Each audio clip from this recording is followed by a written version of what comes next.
আমি অটো রিক্সার হুড বানাই। এটা এই যে বাঁশ কিনাই না, এরপরে যে পাঞ্জার মধ্যে বিন করে নাট নুট লাগাই কাপড়টা মারি।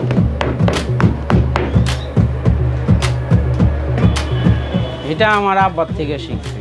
আমার আব্বা হইলো আমার ওস্তাদ, ঠিক আছে। আমার আব্বার নাম দুলাল মিস্ত্রি, আমার নাম আসাদ মিস্ত্রি। আমি এটা 95 থেকে এটা করতেছি। 88 বন্যার আগের থেকে আর কি, বাপের সাথে 1 বছর আগের থেকে, কিন্তু 95 থেকে আমি আর কি মোটামুটি কাজ ভালোই জানি।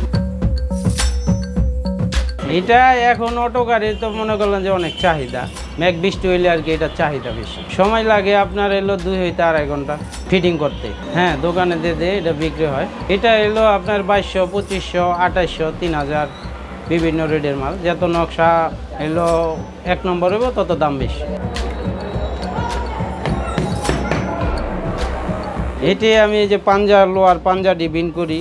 বিন করে হেদের এই পাঞ্জাটাকে বাঁশের সাথে ফিটিং করি, কামানির সাথে ফিটিং করে এই যে এখানে উঠে হুডটা ফিটিং করি। হ্যাঁ, এই যে কমপ্লিট হইলো, ঠিক আছে, নামাইলাম, আবার এটা উঠাইলাম, এটা কমপ্লিট করুন, দোকানে দিয়ে দিন মাল। হয় মোটামুটি মানে মাহাজনের লাভ হয় আর কি, একটা মালে 100-150, ঠিক আছে। এটা আমার একটা ফিটিং করে মজুরি দেয় 300 টাকা, ঠিক আছে। ওই সারা দিনে 5-6টা পারি। আগে তো রিক্সার কাজ কম ছিল, ঠিক আছে। এখন আর কি অটো আসাতে এটার কাজটা একটু বেশি চাহিদা হয়েছে। কিনলে রেডিমেড পায় যায়, কিনা নিয়ে ফিটিং করে গাড়ি লয়ে বেড়া জায়গাটারে করে।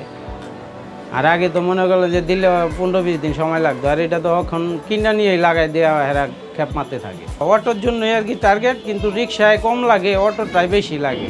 অটোটা রানিং না, ঠিক আছে। এটা হইলো তাড়াতাড়ি নষ্ট হয়ে যায়, তাড়াতাড়ি মাল লাগান লাগে।